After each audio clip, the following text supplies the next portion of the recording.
जय श्री राम।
दुष्ट असुर, अश्व की नहीं, अब तुम्हारी जीवन लीला समाप्त होगी।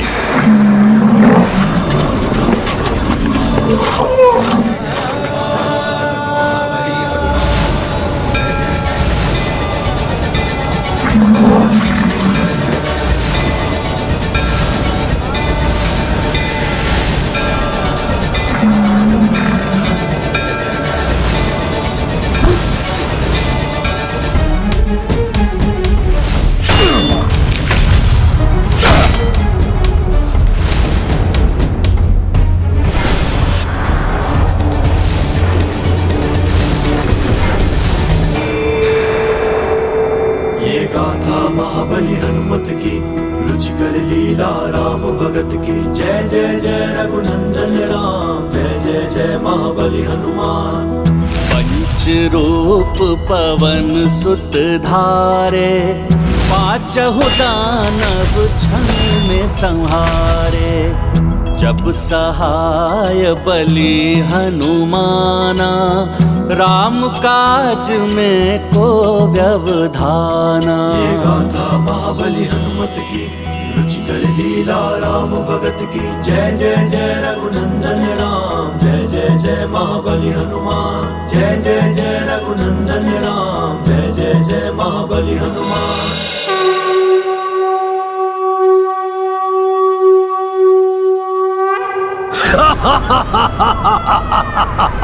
आश्चर्य, मेरे महादानवों का वध कर दिया इसने, मेरे महादानवों का।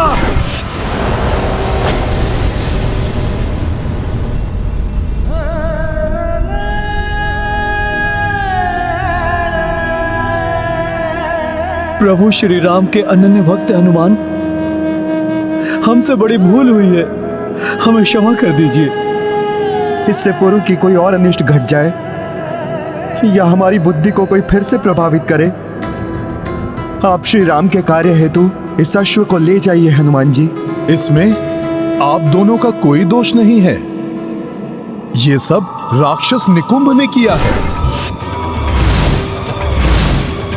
संसार में अधर्म का विनाश करने के लिए अपनी माया से वो सबके विचारों को दूषित करने का प्रयास कर रहा है। सत्य है हनुमान जी, आपने हम दोनों भ्राताओं को अधर्म करने से बचा लिया। उस आसुरी शक्ति से हमारी रक्षा करने के लिए आपको शत शत नमन हनुमान जी। मेरी तो इच्छा है कि मैं जगत के सभी मनुष्यों को ऐसी आसुरी शक्तियों से रक्षित कर सकूं।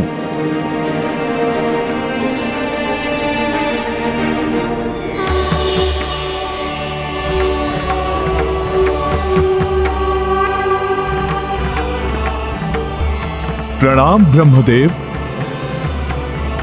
हनुमान, तुम तो सदैव से ही सबके संकट मोचन रहे हो। तुम्हारी इच्छा अवश्य पूर्ण होगी। मैं सृष्टिकर्ता ब्रह्मा ये विधान करता हूं कि अब से जिस भी घर एवं नगर के द्वार पर श्री राम का नाम लिखा होगा एवं तुम्हारे पंचमुखी रूप की प्रतिमा होगी, वहां कोई भी बुरी शक्ति या राक्षसी सोच प्रवेश नहीं कर पाएगी और तुम्हारी पंचमुखी प्रतिमा घर की 5 दिशाओं से रक्षा भी करेगी। जय श्री राम। ये गाथा महाबली हनुमत की, रुचिकर लीला राम भगत की। जय जय जय रघुनंदन राम, जय जय जय महाबली हनुमान। ब्रह्मा दिए हनुमत आसीसा, पंचमुखी महिमा हो विशेषा। नारायणपुर घर घर उभरा, पंचमुखी हनुमान का चित्रा। तत्पश्चात कपि सुनो भाई, अश्व हथेली लिए चढ़ाई।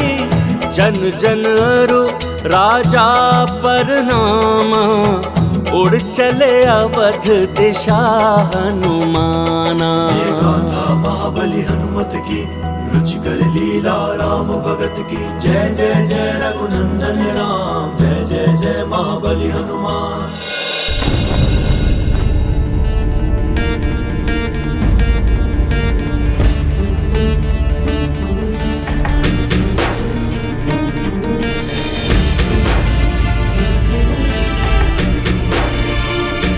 उषा काल की लालिमा छा चुकी है क्षितिज पर। अब किसी भी क्षण सूर्यदेव की प्रथम रश्मि यहाँ की धरा को स्पर्श कर सकती है और यदि इस क्षण के पूर्व हनुमान नहीं आ पाए तो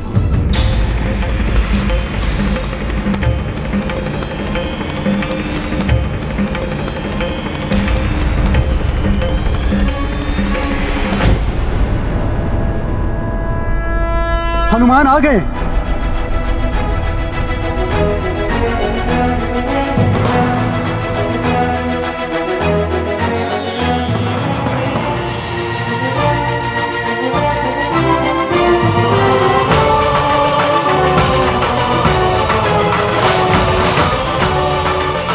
किंतु सूर्यदेव की रश्मि तो धरा को स्पर्श करने वाली है। प्रणाम गुरुदेव वशिष्ठ।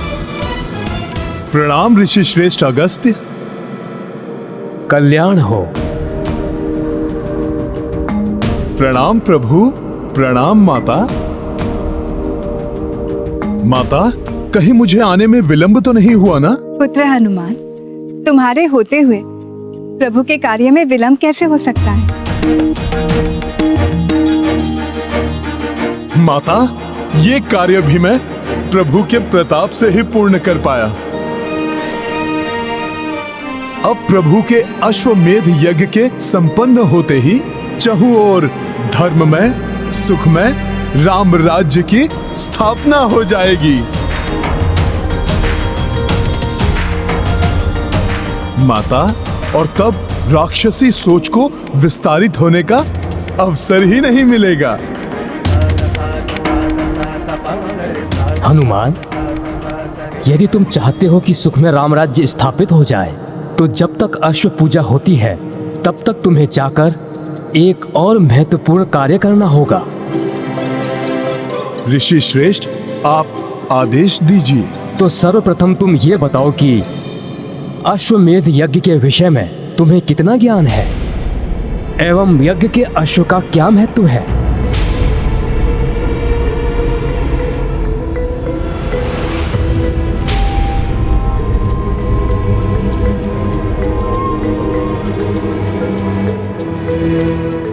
ऋषिवर, जहाँ तक मुझे ज्ञात है, राजा अपने साम्राज्य एवं प्रभुत्व को विस्तारित करता है। अश्व जिस राज्य से होकर निकलता है, उस राज्य के राजा को यज्ञ करने वाले राजा की अधीनता स्वीकार करनी होती है।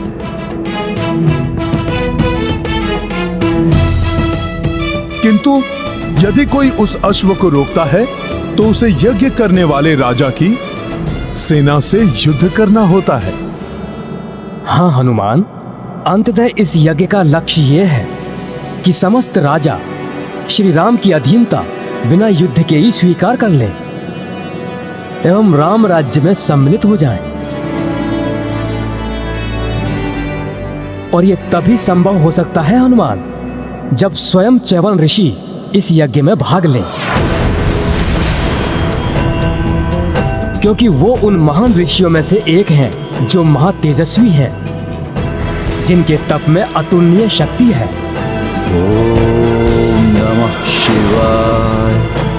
ओम नमः शिवाय।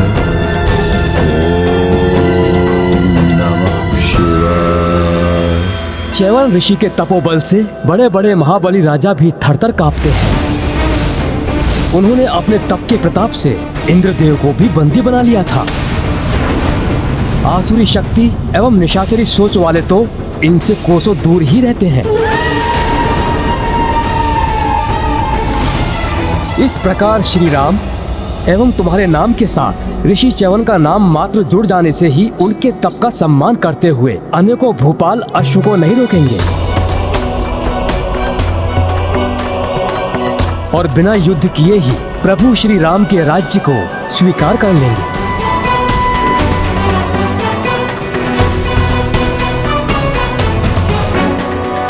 परंतु ऋषि च्यवन सरयू किनारे तप कर रहे हैं, शीघ्र कुपित हो जाते हैं वो।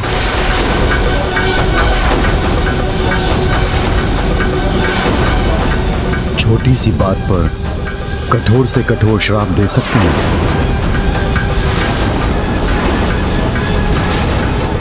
उन्हें यज्ञ के लिए यहाँ ला पाना लगभग असंभव ही है हनुमान।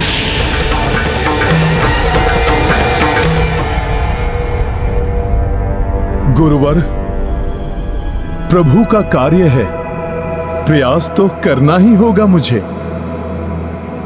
किंतु किसी कारण से रुष्ट होकर उन्होंने पुत्र हनुमान को श्राप दे दिया तो?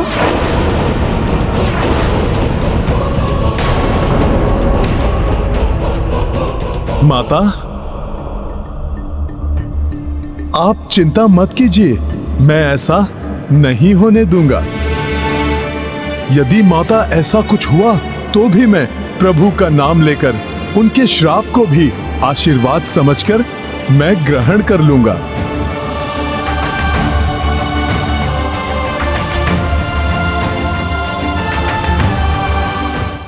माता, किंतु मैं ऋषि च्यवन को लेकर अवश्य आऊंगा। कार्य कितना भी जटिल हो, किंतु बिना किसी संकट के समय रहते यदि वो कार्य कोई कर सकता है तो वो मात्र हनुमान ही है।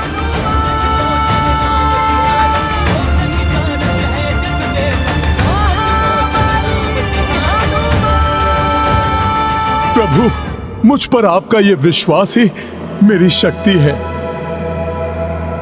अब इस कार्य को सफल होने से कोई नहीं रोक सकता।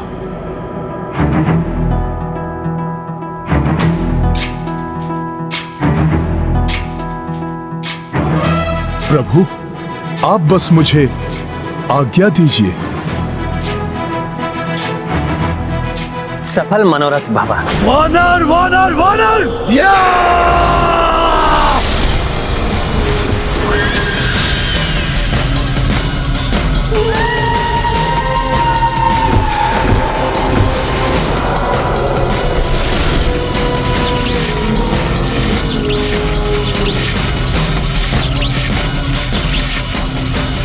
ये वानर ही मेरी राह का रोड़ा है। अश्व को अयोध्या पहुंचाया और अब च्यवन ऋषि को लाने चल दिया। नहीं, च्यवन ऋषि के आने का अर्थ है राम राज्य की शीघ्र स्थापना। तब हम आसुरी सोच से पतित नहीं कर पाएंगे मनुष्यों को, तो कैसे होगा पाप का विस्तार, कैसे होगी अधर्म की जय।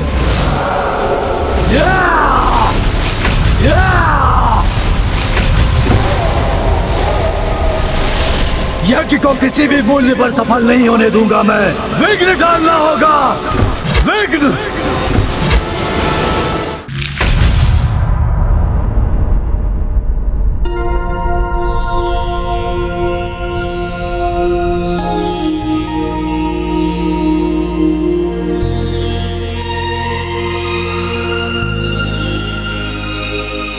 कैसी सात्विक ऊर्जा उपस्थित है यहाँ चहुं ओर। ओम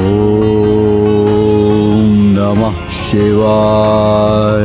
सत्य ही कहा था ऋषिवर अगस्त्य ने। तप के तेज से यहाँ का संपूर्ण वातावरण शुद्ध, पवित्र एवं दिव्य बना हुआ है। ओम नमः शिवाय। च्यवन ऋषि भी आसपास ही कहीं होंगे।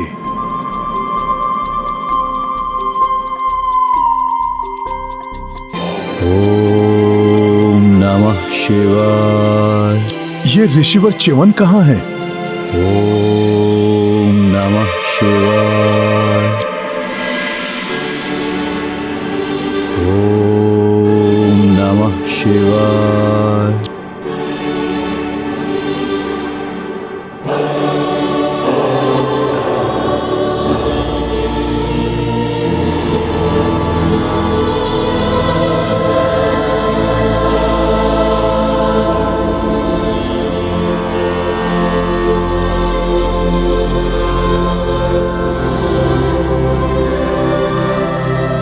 तप का ऐसा अद्भुत एवं विचित्र तेज, ऋषिवर च्यवन भी इतने युवा, आश्चर्य है।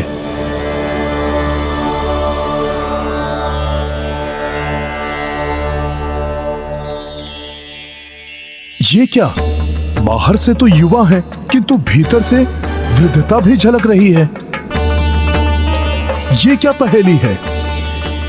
ये कोई माया है या तप का तेज या फिर कुछ और? वहीं रुक जाओ और निकट जाने का साहस मत करना।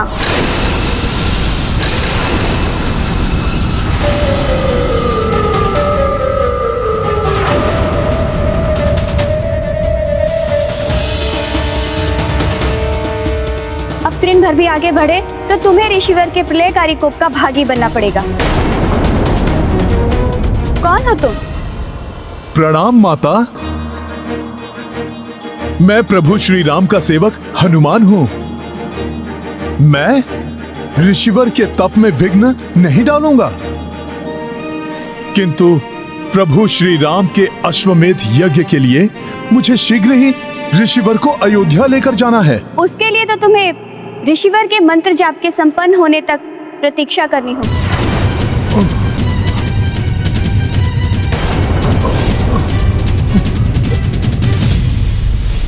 परंतु माता, प्रतीक्षा करूंगा तो अश्वमेध यज्ञ का मुहूर्त ही निकल जाएगा। हनुमान, प्रतीक्षा करने के अतिरिक्त तुम्हारे पास अन्य कोई विकल्प नहीं है।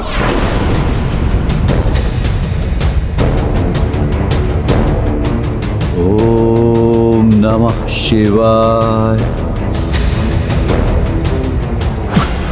माता, कोई तो विकल्प होगा जिससे ऋषिवर कुपित भी ना हो और ध्यान से जागृत भी हो जाएं। नहीं, अभी तो किसी ने उनका ध्यान भंग किया तो उसे कठोर दंड देते हैं ऋषिवर। मैं भी दंड भोग रही हूँ। एक भूल के कारण जीवन भर के लिए इनकी दासी बनना पड़ा मुझे। माता, जीवन भर के लिए दासी? ऐसा क्या हो गया था आपसे? ये एक लंबी कथा है, सुनना चाहोगे? हाँ माता, किंतु नहीं माता, समय बहुत अल्प शेष है। आज मैं कथा के लिए क्षमा चाहता हूँ। माता, अभी तो मुझे ऋषिवर को ध्यान से जागृत करने के लिए कोई उपाय ढूंढना होगा।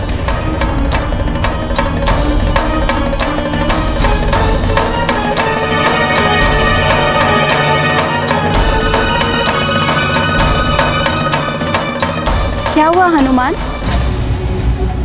तुम्हारे मन में कोई जिज्ञासा उठ रही है? जिज्ञासा तो है माता। सैकड़ों वर्षों से जिनके प्रताप के बारे में सुना है, वो देखने में इतनी कम आयु के हैं। देह से युवा प्रतीत हो रहे हैं माता, किंतु तपोबल किसी दृढ़ आयु समान ऋषि के जैसा है। इसकी भी कथा लंबी है, कहो तो सुनाऊं? माता तब तो आप रहने दीजिए। अभी तो आप यही प्रार्थना कीजिए कि ऋषिवर को बिना कोपित किए ध्यान से जागृत करने का उपाय मिल जाए मुझे। ऋषिवर का ध्यान तो उनकी इच्छा से ही टूटेगा। उचित है कि तुम प्रतीक्षा करो और मुझे अपने कार्य करने दो।